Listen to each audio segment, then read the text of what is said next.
اعوذ باللہ من الشیطان الرجیم، بسم اللہ الرحمن الرحیم۔ سورۃ الماعون، یہ قرآن کی 107 نمبر سورہ ہے اور اس میں 7 آیتیں ہیں۔ اس سورہ کی آخری آیت کے لفظ الماعون کو اس سورہ کا نام قرار دیا گیا ہے۔ اس سورہ کا موضوع ہے کہ جو شخص آخرت پہ ایمان نہیں رکھتا وہ کس قدر اخلاقی پستی کا شکار ہو جاتا ہے، گناہوں کی روش پر چل پڑتا ہے، اس کا دل سخت ہو جاتا ہے۔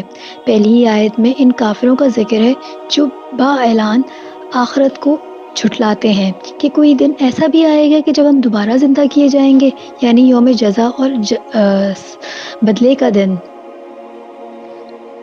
پھر بتایا جا رہا ہے کہ کئی کافروں کے بارے میں روایت ہے کہ ان کے پاس کوئی یتیم، کوئی خستہ حال مانگنے آتا تو اس کو دھتکار دیتے تھے اور دھکا دے کے نکال دیتے تھے، جو کہ انتہائی سنگ دلی اور بڑا گناہ ہے۔ قاضی ابو الحسن کی کتاب اعلام نبوہ کا واقعہ ہے کہ ابو جہل ایک یتیم کا وصی تھا، مگر اس کی دولت میں سے اس کو کچھ نہ دیتا تھا، یہاں تک کہ اس بچے کے بدن پہ کپڑے تک نہ تھے۔ وہ التجا کرتا تھا مگر یہ نہیں مانتا تھا، اور اس بچے کو ایک دن اس نے کہا، یعنی ابو جہل نے کہا کہ جاؤ محمد کے پاس جا کر شکایت کرو۔ وہ بچہ رسول اللہ صلی اللہ علیہ وسلم کی خدمت میں حاضر ہوا۔ آپ صلی اللہ علیہ وسلم اس بچے کو لے کر فوراً ہی اپنے بدترین دشمن کے پاس گئے۔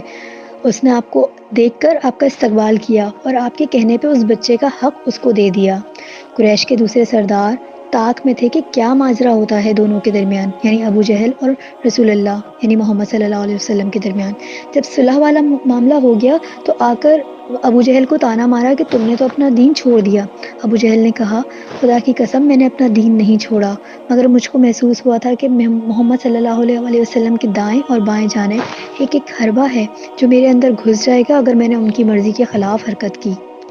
آیت نمبر 2 اور 3 کی مفہوم کے مطابق ہمیں چاہیے کہ ہم یتیموں کے ساتھ احسن طریقے سے پیش آیا کریں اور مسکینوں کو کھانا کھلایا کریں، اور دوسروں کو بھی اس بات کی ترغیب دیا کریں کہ وہ یتیموں اور مسکینوں سے اچھے طریقے سے نہ صرف پیش آئیں بلکہ کھانا بھی کھلائیں اور جتنی بھی ہو سکے ان کی مدد کر سکیں۔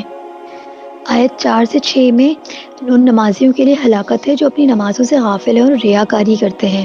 نماز سے غفلت برتنے میں یہ بھی شامل ہے کہ یا تو وہ نماز پڑھتے ہی نہیں ہیں یا پڑھتے ہیں تو صحیح طریقے سے نہیں ادا کرتے، اور اگر پڑھتے ہیں تو اللہ کی رضا کے بجائے لوگوں کو دکھانے کے لیے پڑھتے ہیں۔